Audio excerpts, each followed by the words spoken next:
Welcome back to the Chattable podcast, where we learn real English in real life and have fun and be proud. So glad to be here for this one. Yeah, today we're bringing you a brand new episode, pulling from a really short but, incredibly rich set of excerpts, simply titled Sports 5. Right, it's a great collection. We're going to be focusing on 3 everyday English phrases that native speakers use constantly to describe talent, usefulness, and expertise. And the mission for this episode is straightforward. We want to help you, the listener, understand not just the dictionary definitions of these phrases, but the cultural nuance. Exactly, the humor and the history behind them, so you can sound completely natural using them in your own conversations. Because context is everything. When you understand the why and the how of these idioms, you stop translating in your head and just, start speaking with real intuition. Okay, let's unpack this. Our first phrase today is know a thing or two. Yeah, this is a good one. The source material points out this is used for someone who is secretly, or maybe very obviously, an expert. Right. But I want to pause right here because for a learner, this phrase sounds incredibly confusing. It really does, yeah. If I'm learning English and I hear someone say, she knows a thing or two about heart surgery. You'd be terrified. Exactly. I might think they're saying she only knows 2 literal facts about the human heart.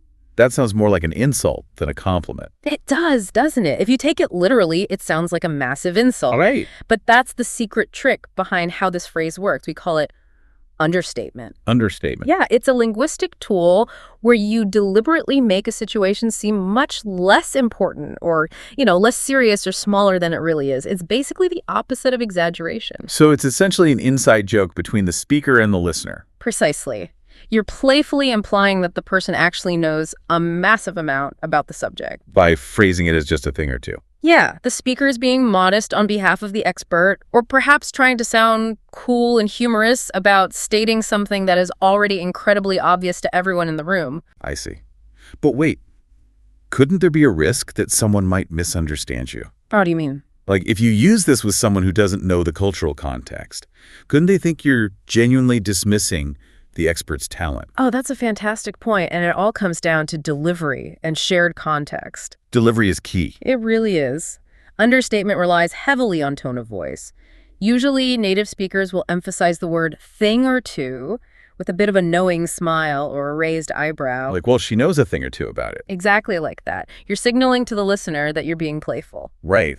And culturally, particularly in British and American English, understatement is highly valued as a social lubricant. A social lubricant. I like that. Yeah, it's a way to praise someone without sounding overly dramatic or boastful, which can sometimes make people kind of uncomfortable. That makes a lot of sense. It brings the praise down to earth. And we see this perfectly illustrated in our first source example. The NASCAR one. Yeah, from the world of NASCAR. The source mentions a NASCAR racer named Tyler Reddick, who recently won the first 3 races of the season. Which is wild. The text notes, this is the first time this has happened in 5 decades. Now, I'm not a huge motorsport person, but winning 3 professional races in a row against 30 or 40 other drivers. While dealing with crashes and pit stops. Yeah, and mechanical failures. Yeah. That seems mathematically absurd. It's a staggering achievement. The amount of variables in a NASCAR race is just mind-boggling. I can imagine. You're driving at 200 miles an hour, inches away from other cars, one blown tire, one slightly slow pit stop, and your race is entirely over. So to survive all of that and win 3 times in a row? It's almost unheard of in the modern era, which is exactly why it hasn't happened in 50 years. But the source brings it back to our phrase, through Tyler Reddick's boss. Right, who is a very famous boss. Exactly. His boss happens to be the legendary basketball player Michael Jordan. And the text points out that Michael Jordan knows a thing or two about three-peats. And there is the masterful use of understatement. Right. And just to make sure we're all on the same page, a three-peat is a sports term for winning 3 championships in a row. Yeah, 3 and repeat smashed together. Exactly. Our source highlights that Michael Jordan is incredibly famous for accomplishing a three-peat not just once, but twice during his basketball career with the Chicago Bulls in the 1990s. Which is, in the world of professional basketball, the absolute gold standard of dominance. It really is. I mean, winning 1 championship is a lifetime achievement. Winning 2 in a row is a dynasty. But 3 in a row, taking a break, and then coming back to win another 3 in a row. That elevates you to a mythical status. Michael Jordan isn't just someone who participated in a three-peat. He is arguably the global icon for that specific achievement. So applying the phrase knows a thing or two to Michael Jordan regarding three-peats is just deeply funny. It is. You're taking this monumental, universally recognized sporting god and casually suggesting he might have a couple of basic facts about winning handy. It's hilarious because the gap between the literal words "a thing or two" and the reality of his 6 championship rings is so massive. The humor lives entirely in that gap. Right. It's a very socially smooth way to acknowledge his greatness without sounding like you're reading a rigid list of his career statistics. It would be like saying William Shakespeare knew a thing or two about writing plays. Or that the Pacific Ocean is a little damp. Yes, it's the deliberate downplaying of a massive reality. But I love that the source doesn't just stick to global sports icons. It gives us another everyday example that captures this perfectly. The Gordon Ramsay example. Yeah. The text says, if you want advice on making a great burger, you should ask Gordon Ramsay. He knows a thing or two about cooking. What's fascinating here is how it illustrates the contrast so well. How so? Well, Gordon Ramsay is a world-renowned chef with multiple Michelin stars. Now, for those who might not know, a Michelin star is the ultimate hallmark of culinary excellence. Right, it's a huge deal. The system was actually started over a century ago by the Michelin Tire Company in France to encourage people to drive more and explore restaurants. Which is such a wild origin story. It really is. Yeah. But today, earning even 1 star can make a chef's entire career. Ramsay's restaurants have held dozens of them over the years. He's famous for his intense, uncompromising culinary expertise. He obviously knows everything there is to know about cooking. Which is what makes the phrase work so well. What I really appreciate about this example is the contrast. Yeah. Gordon Ramsay is famous on television for being very loud, very dramatic, and very prone to exaggeration when he's yelling at kitchen staff. Definitely. But the phrase we use to describe him here, knows a thing or two, is completely quiet and understated. That contrast is key to sounding like a native speaker. Think about the social function here. Oh. Why do we constantly downplay praise like this in everyday conversation? It allows us to introduce a heavy-hitting expert's opinion into a casual chat lightly. Right, without killing the mood. Exactly. If you were at a backyard barbecue with your friends and you suddenly announced, Gordon Ramsay is a transcendent master of the culinary arts whose palate is unrivaled. Your friends would look at you like you were crazy. They absolutely would. It's too formal. It kills the vibe entirely. Yeah, you'd sound like a walking textbook. But saying, hey, Ramsay knows a thing or two about burgers, let's try his recipe, keeps the conversation relaxed. It creates a bond between you and the listener because you're both in on the joke. You're acknowledging his high status without disrupting the casual flow. Exactly. I think that's such a crucial takeaway for anyone learning English. It's not just about what words mean, it's about the social temperature of those words. The social temperature, yes. Using understatement lowers the temperature. It makes you, as the speaker, sound very confident, relaxed, and culturally fluent. It really does. It's a subtle flex of your language skills. You're showing that you understand the culture well enough to play with it. Well, speaking of playing with language, let's look at our second phrase. Let's do it. Here's where it gets really interesting. The phrase is come in handy. I use this one all the time. Same. The source gives us a little etymology lesson here, which I absolutely love. The history of this phrase is fascinating because it's incredibly literal at its roots. Literal how? Well, if we look at the word handy, it originally meant something that was physically close to your hands. Oh, wow. Yeah, it described a physical object that was easily reachable. Like keeping a hammer right on your workbench instead of buried in a drawer somewhere in the garage. The hammer is handy. Exactly. Or sailors on a ship keeping certain ropes handy so they could grab them instantly in a storm. That makes perfect sense. It was all about physical proximity. But over the years, as language always does, the meaning evolved. It shifted from describing physical closeness to describing situational convenience. Right. The abstract concept of usefulness replaced the physical concept of nearness. So today, if something comes in handy, it means it arrives or is available right when you need it. It proves to be perfectly suited for the specific job or challenge you are facing in that exact moment. It's the language of serendipity. That's a great way to put it. It describes the sudden realization that a latent resource, something you've had for a while but weren't actively using, is suddenly the most valuable thing in the world. The source text gives us these perfect, relatable scenarios to help visualize when to use it. Yeah, it's a very situation-dependent phrase. It says you use this phrase when a specific skill, a tool, or even a random past experience suddenly proves surprisingly useful in a brand new situation. It's that feeling of sudden relief. The text specifically mentions the feeling of being so glad you brought an umbrella in the rain. We've all had that moment. You're debating in the morning, looking at a cloudy sky. To bring the umbrella or not to bring it. Right. You grab the umbrella, it sits annoyingly in your bag all day, taking up space. You start to really regret carrying it. And then, at 5 p.m., the skies open up and it's pouring. In that exact moment, pulling out the umbrella, you'd say, well, this really came in handy. The object's value went from 0 to 100 instantly because the environment changed. Exactly. I actually have a great personal example of this, similar to the other scenario the source text mentions. Oh, yeah. Yeah, the text talks about realizing your ability to drive a manual car is exactly what you need in a pinch. That is a very specific skill. It is. A few years ago, I traveled to a very rural part of Italy. I hadn't driven a manual transmission, a stick shift, since I was a teenager. I'd completely forgotten about it. Oh, no. But when I got to the rental car counter, they looked at me and said, "We only have manual cars left. If you can't drive one, you have to wait 3 days." Oh, that's the ultimate test right there. I was sweating. But I got in the car, stalled it twice, and then suddenly muscle memory just kicked in. That random skill from 20 years ago saved my entire vacation. It truly came in handy. It really did. That's the perfect application of this phrase. You didn't learn to drive a manual car specifically for that trip to Italy decades later. No, of course not. You learned it in a completely different context. But when the environment demanded it, the skill was ready. And our source brings this concept right back to the sports world, specifically returning to Tyler Reddick, our NASCAR driver, with the 3-win streak. This part of the source was really eye-opening for me. Same here.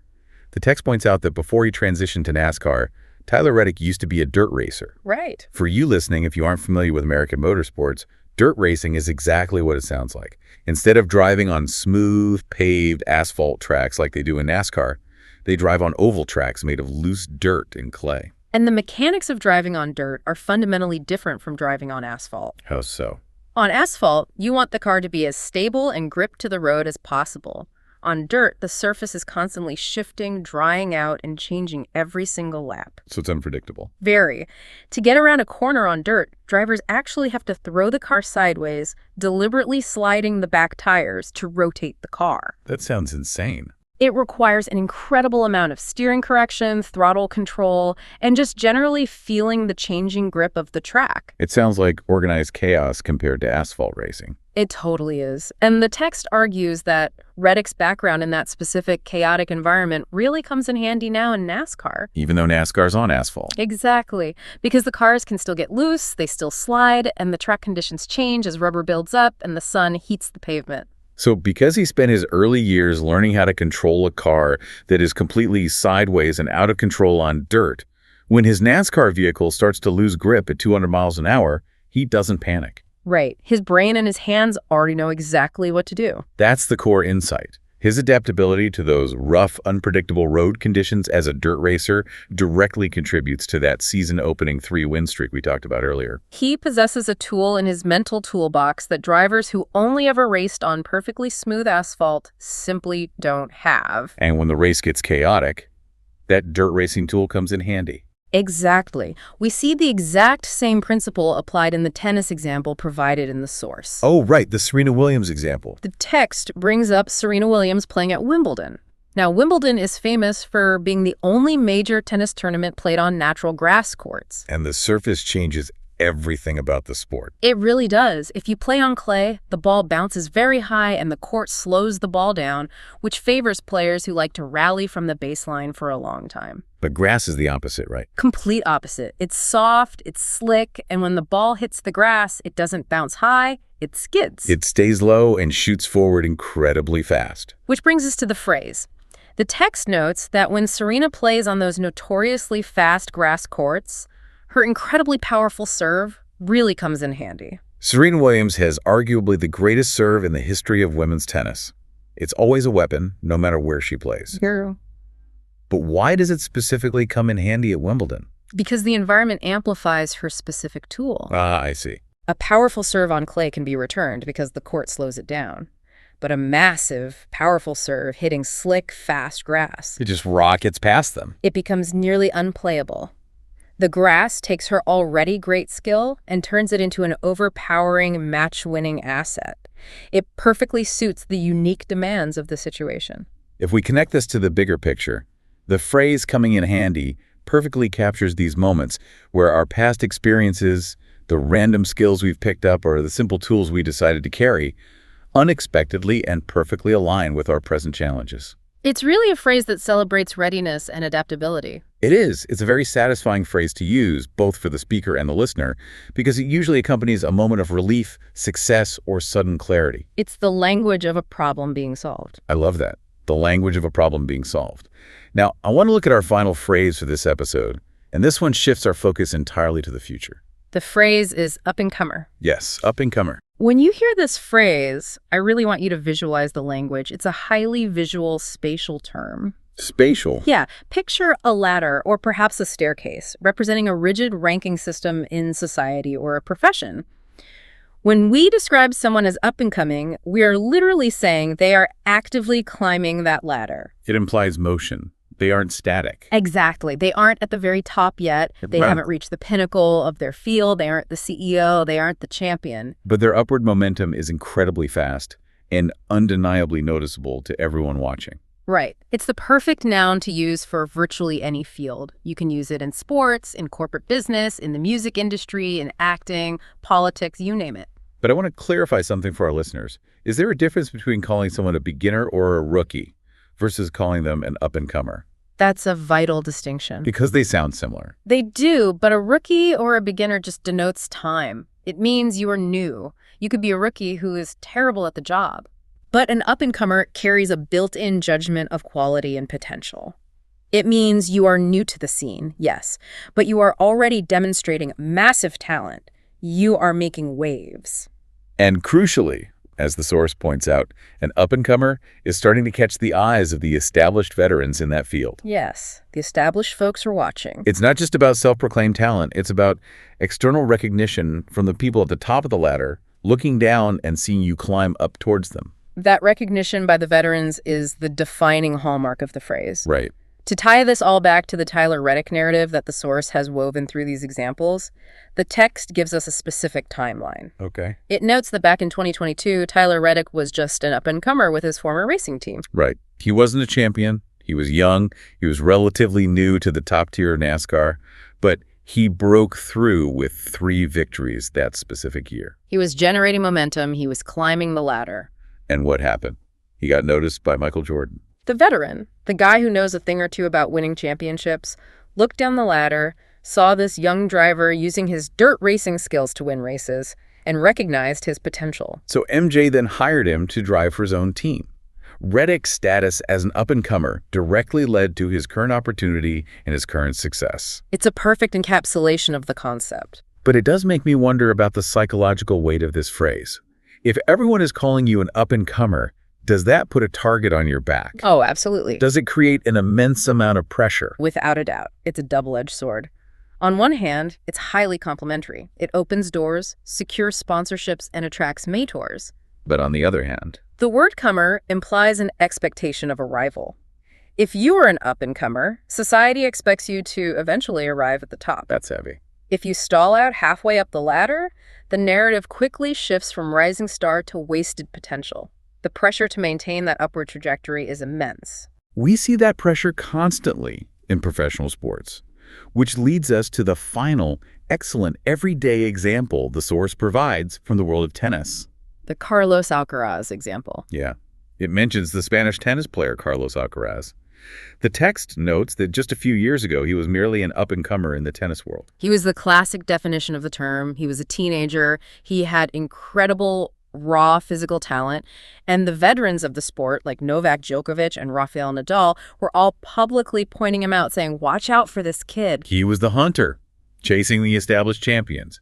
He had the freedom of having no expectations early on, combined with explosive upward momentum. But the source points out that his status has fundamentally changed. Now he's completely dominating the sport and winning multiple Grand Slams. He's won Wimbledon, the U.S. Open, the French Open. He has officially transitioned. Yeah, he is no longer the up-and-comer. He has arrived. He reached the top of that visual ladder we talked about, and now he faces a completely different psychological challenge. He is no longer the hunter, he is the hunted. Exactly. He's the guy sitting at the top of the ladder while a new generation of up-and-comers starts climbing up to challenge him. It's an endless cycle. And I think that's the perfect way to bring this all together. So what does this all mean for us as language learners? So what does this all mean? When you step back and look at all three of these phrases we've discussed today together, we aren't just looking at random vocabulary words. Right. We're really looking at a complete narrative arc of the life cycle of talent and success. That's a very astute way to synthesize the source material. It maps perfectly onto a career trajectory. Walk us through it. Well, you start your journey at the bottom of the ladder as an up-and-comer, full of raw potential, climbing the ranks and trying to get noticed. Then along the way, you gather diverse skills and random experiences, like learning to drive on dirt or driving a manual car in Italy. And as you face new, unexpected challenges on your climb, those varied skills suddenly come in handy and help you survive the chaos. And eventually, if you survive the climb, if your skills come in handy often enough, and if you are successful, you reach the top. You become the seasoned veteran. A master. You become the person that society points to and quietly, respectfully says they know a thing or two about how to win. It is a beautiful way to map out a human life using just 3 everyday English idioms. And honestly, that is exactly why we do these episodes. Mastering these phrases, understanding the subtle humor of understatement, the physical, historical roots of our tools, and the visual metaphors of ladders and climbing is exactly what takes your English from that stiff, memorized textbook level to natural conversational fluency. Absolutely. You aren't just memorizing definitions, you're learning how native speakers conceptually map and visualize the world around them. Very well said. This raises an important question, though, and it's something I want to leave you, the listener, to mull over as we wrap up today's analysis. Okay, let's hear it. If so much of our everyday English language relies on these very physical, directional metaphors, like keeping tools literally at hand, or visualizing career success strictly as climbing a vertical ladder, how might these built-in linguistic visuals subconsciously shape or even limit our perspective? What do you mean by limit? Well, if our language dictates that success is an upward climb, do we subconsciously devalue lateral career moves? Oh, that's interesting. Do we struggle to understand unconventional paths to achievement that look more like exploring a forest rather than climbing a straight, rigid ladder? Does the language we use force us into a specific definition of what success looks like? Oh, wow. That is a deeply fascinating philosophical question to leave us with. Something to think about. It really highlights how the language we speak shapes the reality we perceive. A little linguistic philosophy for you to chew on today. Always good to end on a high note. Thank you so much for joining us for this episode. I hope unpacking these phrases, know a thing or two, come in handy, and up-and-comer has given you a new appreciation for the hidden depths of everyday English. Remember to keep practicing these idioms in your own conversations. Pay attention to the tone and the context. Keep having fun with your language learning, and always be proud of your progress. We will catch you next time.